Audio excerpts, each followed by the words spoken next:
I told him to change or I'm out, but he just laughed, grabbed his things, then walked out. Whoa, looking back, full story plus all updates. My New Year's Eve prank went too far. It ended our relationship forever. Hello Reddit. This is my first time posting and I'm using a throwaway account because I really don't want this tied to my main. Honestly, I'm not even sure why I'm here. Maybe I'm looking for support or clarity, or maybe I just want to get it all off my chest. Whatever the case, here I am, spilling my guts to a bunch of strangers on the internet. So, let me introduce myself. My name is Amelia, and for the sake of anonymity, let's call my ex-boyfriend Tom.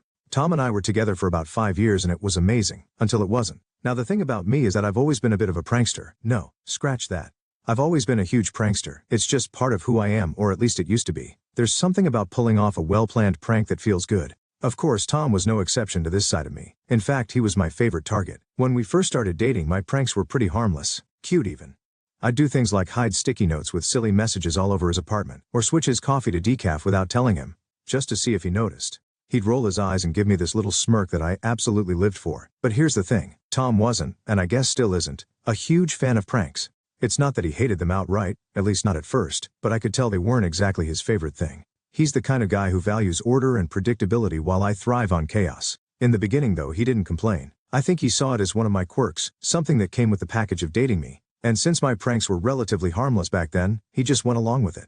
He'd laugh it off or give me a playful lecture about how I was going to give him a heart attack one day. I thought it was all part of the fun. I thought it was our thing.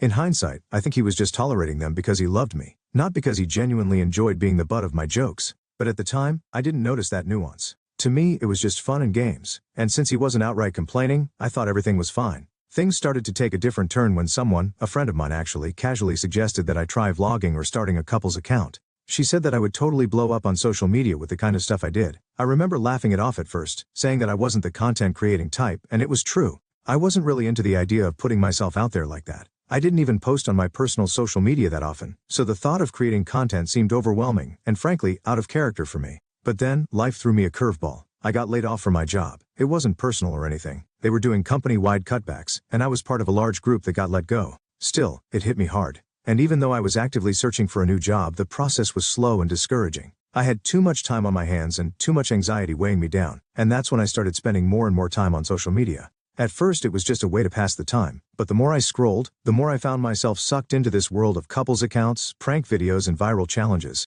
I'd see these couples pulling pranks on each other and racking up millions of views. It was like a whole new world I hadn't paid much attention to before. I realized that what they were doing was what I usually did to Tom. The only difference was that they were recording it, editing it, and sharing it with the world. And they were getting paid for it. That part especially stuck with me. Some of these accounts have sponsorships, ads, and merchandise lines. They'd turn their pranks and antics into actual careers. At first the idea seemed far-fetched. I wasn't a content creator, and I didn't have any experience with editing or building an audience. But the more I thought about it, the more tempting it became. Especially because I was unemployed at the time. I was already struggling to find a new job, and the thought of going viral and potentially never having to work a regular job again was like a siren's song. I started to daydream about it. What if I could make this work? What if our page blew up? I wouldn't have to spend hours tweaking my resume or sitting through awkward interviews. I could be my own boss doing something I already enjoyed. It seemed like a win-win. It honestly seemed like such a good idea at the time. I mean, what could go wrong? Right? I had a knack for pranking. Social media was booming with content like this, and people were making a living off it. It felt like the stars were aligning for me to try something new. One day while we were sitting on the couch after dinner, I casually brought it up to Tom. I didn't want to overwhelm him or make it seem like I was forcing him into something, so I tried to frame it as a fun idea. He gave me a look, the kind of look that said he wasn't really into the idea but didn't want to start an argument. He shrugged and told me that he wasn't really into it, but I could do whatever I wanted as long as I kept him out of it. At first I felt a little deflated. I had hoped he'd be more excited about the idea, maybe even want to join in and make it a team effort. But then I realized he hadn't outright said no. He hadn't told me to stop or discouraged me. In my mind, that was enough to move forward, and with that, I decided to dive in head first. I spent the next few days researching everything I needed to know about starting a content channel. I watched endless tutorials on filming, editing, and building an audience. I scoured the internet for affordable equipment, ring lights, a decent camera, a tripod. I even treated myself to a beginner-friendly video editing software. It was a lot of prep work, but I was determined to make it happen. I figured if I was going to do this, I'd do it right. After setting everything up, I started small with a few harmless videos. Nothing too crazy, just little pranks that I thought would make people laugh but wouldn't push Tom too far. For example, one of my first videos was a classic fake spider in the bathroom prank. I filmed myself carefully placing a rubber spider on the toilet seat, then waited with my phone in hand as Tom went in. His reaction was priceless. He jumped back, let out a startled "what the hell?" and then laughed when he realized it wasn't real. It was perfect, short, funny and harmless. I edited the clip, added some background music and uploaded it to my new account. I didn't expect much, but to my surprise it actually got a decent number of views. A few people even commented. That little bit of feedback was all the encouragement I needed. I felt like I was onto something. The next prank was a simple switching sugar for salt in his coffee video. Again, harmless but funny. Tom gave me his usual annoyed but amused reaction, and I made sure to cut the video before he could say anything too grumpy. At first it was exciting, like genuinely amazing. I loved it. I mean, here I was creating content, putting myself out there, and getting attention for something I enjoyed doing. It felt good, really good. And honestly I started to think that maybe this could actually work. Like maybe I could turn this little side thing into something big. I mean, why not? People did it all the time, right? They started small, worked their way up and then boom. They were influencers. I was convinced I could do it too. So I kept at it. I kept recording pranks, editing videos and posting them. At first I was thrilled with the response. I got a few comments here and there, a couple of likes, and what I considered a decent number of views. But then, I started wanting more, because let's be real, a decent number of views wasn't going to cut it if I wanted to go viral. And that's what I really wanted. I wanted those millions of views, the flood of comments, the subscribers pouring in. I wanted the kind of success that would make me a full-time content creator. The kind where I wouldn't have to stress about finding a new job or paying bills. I wanted to achieve the daydreams I'd started building in my head about this whole thing, and that's when it hit me. If I wanted more attention, I needed to do more. The harmless little pranks I had been doing were cute, sure, but they weren't the kind of thing people were going to talk about or share with their friends.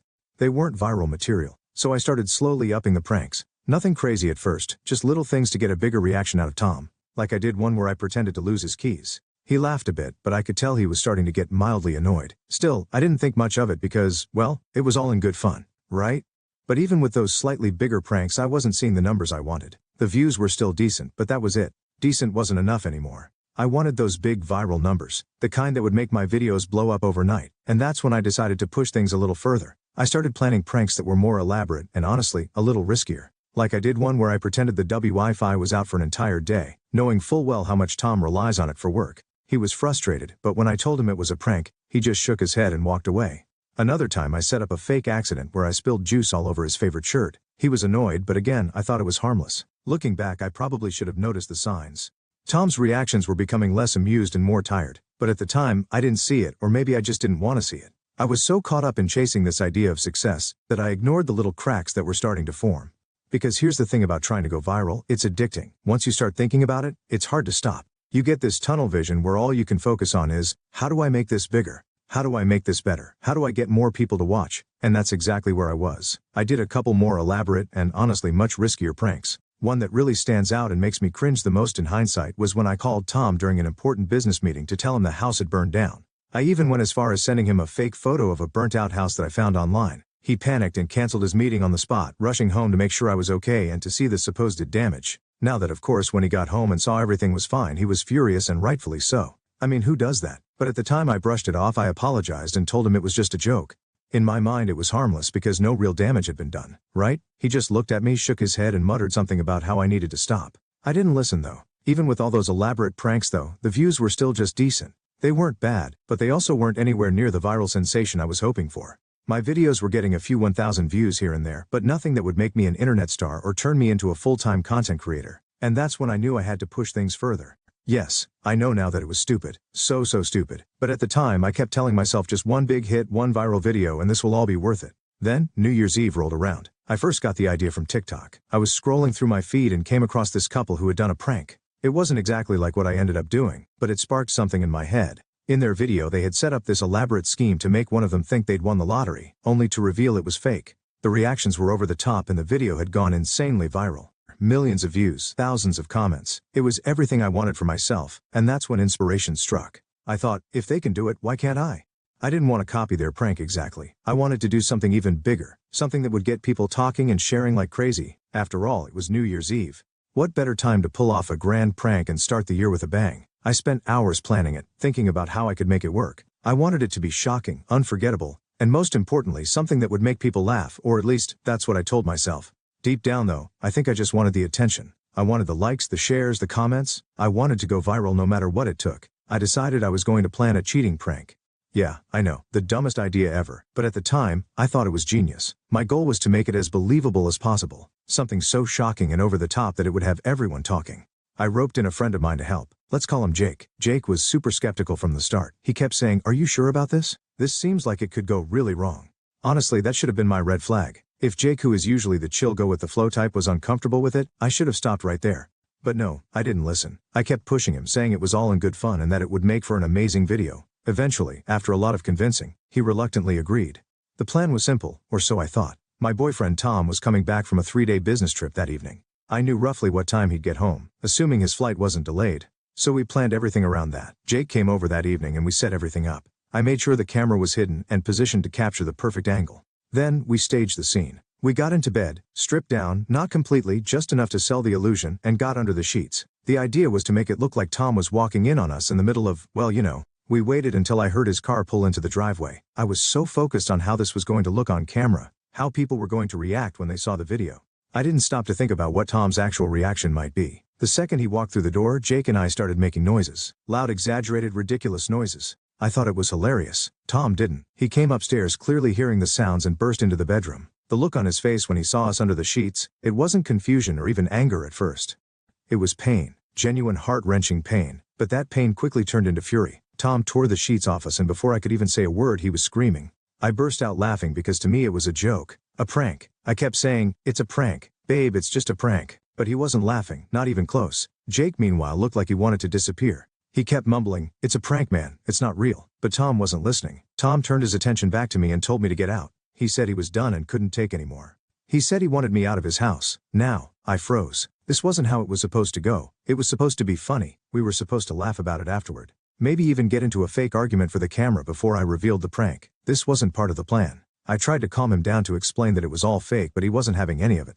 He said he didn't care, that it wasn't funny, that I was toxic and he wanted me gone. Jake, clearly uncomfortable and feeling like a third wheel in what had become a very real fight, mumbled an awkward apology and left. I didn't even stop him. I was too shocked to do anything but stand there, staring at Tom as he paced back and forth. We argued for what felt like hours.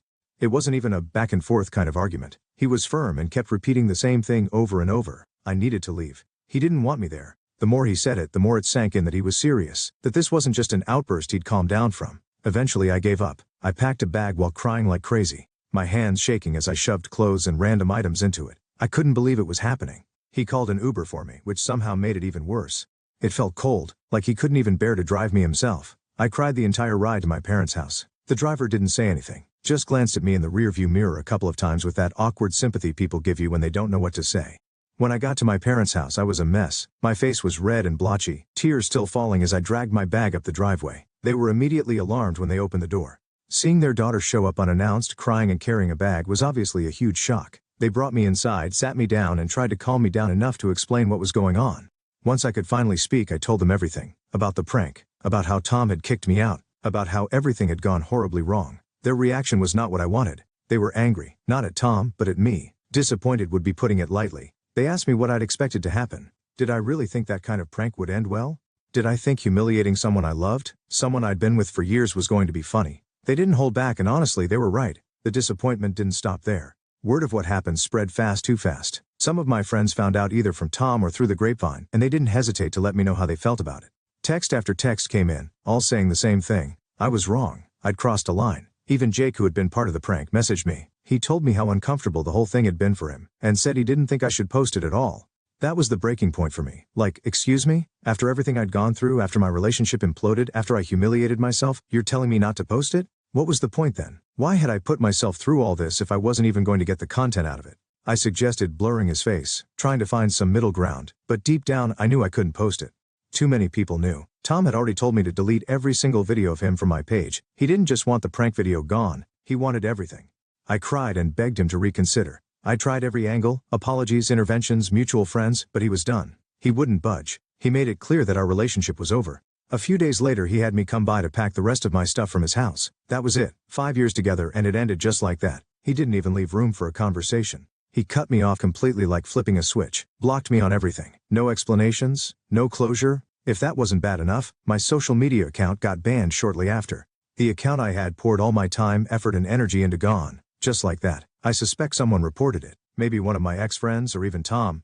I don't know for sure, but the way it happened was so sudden and unexpected. One day I was scrolling through my posts trying to figure out what to do next, and the next I couldn't log in. I was devastated. Everything crumbled so fast I could barely keep up. One moment I was planning a prank I thought would take my content to the next level, and the next, my relationship, my reputation, and my social media presence were all gone. It's honestly hard to process how quickly it all fell apart. I feel so stupid. All because I couldn't stop chasing views and validation from strangers on the internet. All because I didn't know when to stop, when to listen to the people around me who were telling me it was a bad idea. It was greed, plain and simple. 5 years together and it all ended in the blink of an eye. It still doesn't feel real. It happened so fast, so violently. It gives me whiplash every time I think about it. One minute I was planning pranks and thinking about content. The next I'm single and alone. And now I have to start from scratch. I need a job. My days as a content creator are officially over. That chapter is closed, slammed shut, and honestly, I don't even know if I want to open it again.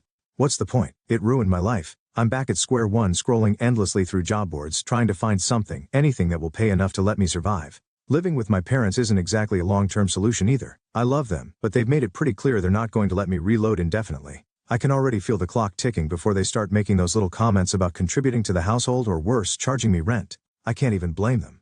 I'm an adult. I should be able to stand on my own 2 feet, but right now I can barely stand at all. And then there's the friends, or should I say the lack of friends. It's like losing Tom meant losing half my social circle too. A lot of our friends I thought were our friends, sided with him. They didn't even try to hide their disappointment in me. It's not like I don't get it. I crossed a line. I screwed up, but it hurts more than I can put into words. I feel like an outcast in my own life. I can't even hang out with the few friends who haven't completely cut me off because they're all still connected to him. It would be awkward. Hell, they probably think I'm the villain in this whole situation, and maybe they're right. So I'm stuck at home most days with nothing to do but scroll the internet looking for jobs or just sit in bed staring at the ceiling. Some days I can't even muster the energy to get up. I feel useless, broken, and so incredibly stupid for letting my life spiral out of control like this. 5 years. 5 fucking years. It wasn't just a relationship. It was a life we were building together. We were already talking about marriage, about kids, about the future we wanted. It felt so solid, so real, and now it's gone. Completely gone. All that time, all those plans, all that love, wiped out because I couldn't see past my own need for attention.